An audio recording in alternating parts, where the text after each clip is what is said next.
the stories, the journey, the wild behind the scenes, and much more.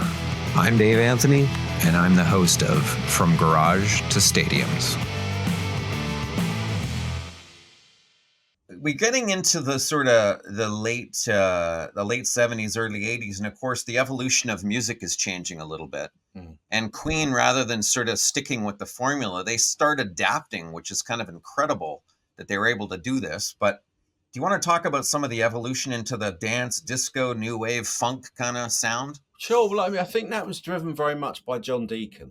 John Deacon was, despite being the world's biggest Yes fan in 1973, by the end of the 70s, he was listening to a lot of black music, a lot of disco, soul, and funk, and he wanted to bring that influence into the band in terms of his songs. I mean, you mentioned that, I think, Another One Bites the Dust. That's the obvious example of this. But Freddie Mercury was willing to go with him as well, because Freddie at that time, obviously as a gay man, he was going to a lot of clubs in New York. He spent a lot of time in New York. He bought property there. In the clubs, that was the music you heard. You weren't hearing Led Zeppelin. You were hearing a lot of dance music, a lot of black music.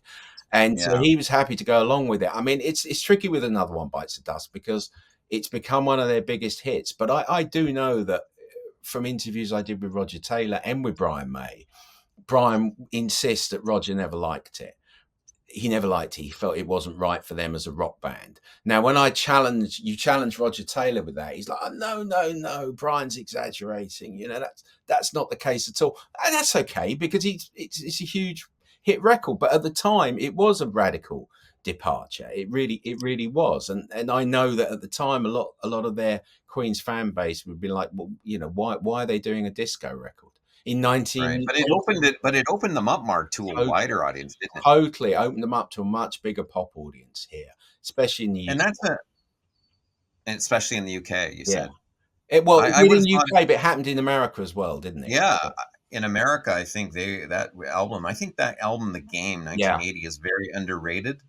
It's not only does it have Another One Bites the Dust, but it's got Need Your Loving Tonight, Crazy Little Thing Called Love, Play the Game, and then this whip-ass song called Dragon Attack. Yeah, I like Dragon Attack. I love Dragon Attack. They're still rocking out here, too. We're the only two people ever going to talk about Dragon Attack, I think. That's right. You won't hear Adam Lambert singing that, will you? Sadly, I don't think. Maybe he has. I don't know. Yeah, I don't know. The Adam Lambert years, not sure we will cover them in depth here. That's okay.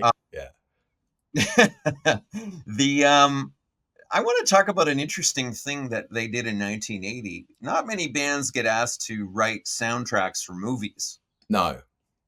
Why would you think Queen was approached? Was it the campy nature of the movie that they were approached? For Flash Gordon. Yeah.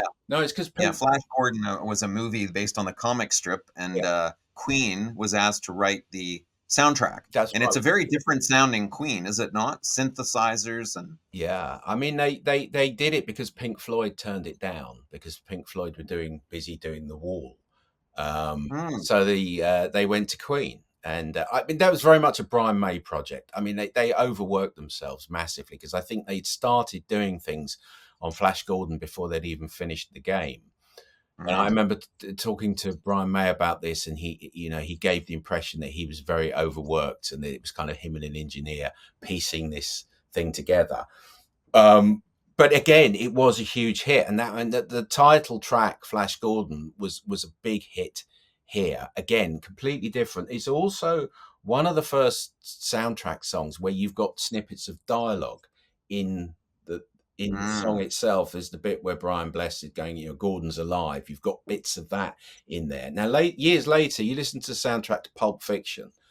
The same thing. They did that. They put snippets of dialogue into the songs. But in 1980, whenever Flash Gordon was, that again, this is pioneering stuff. And there's hardly any guitars on it. It's a completely different sound.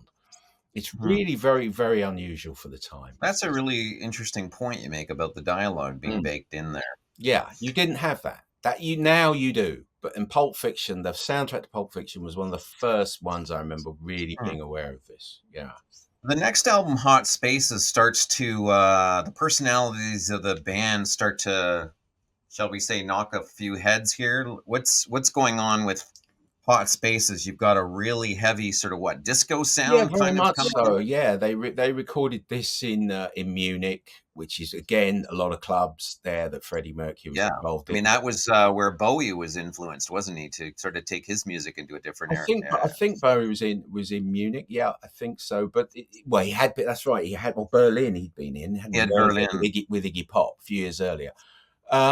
Again, I think this is sort of this is the point where there's clashes within the band because Freddie Mercury was very, very influenced by a guy called Paul Prenter, who's his personal manager. Paul Prenter's Uh-huh. portrayed in the Bohemian Rhapsody film as a sort of cartoon villain, if you like. I mean, for years, the band would never talk about Prenter. Mm. I remember Brian May would not mention his name, would just allude to this character. They felt he was very, rightly or wrongly, they felt he was very divisive, that he was trying to get Freddie Mercury away from the band. Um, Reinhold Mack, the German engineer producer that worked on that record, I remember him saying, Prenter was whispering in Freddie Mercury's ear, saying, "You don't need guitars, you don't need Queen, this is old fashioned."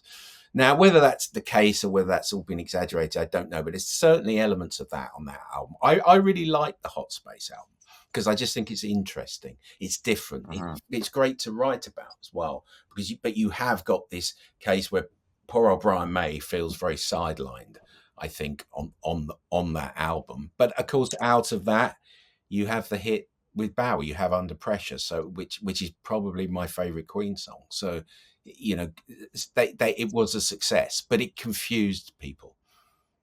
Yeah, for sure. And here we have full circle Freddie Balsara setting up the tables for Bowie, and now he's starring in a song with him. That's an incredible tune. Yeah, and there was a lot of clashes in the studio about how that was meant to sound. I don't think the mix of the song that went out and became a hit was the one Brian May wanted. Staying Power, Dancer, these are really heavy disco tunes. So that was Hot Spaces. But of Yeah, course, as you said, it yielded the massive worldwide hit Under Pressure with David Bowie.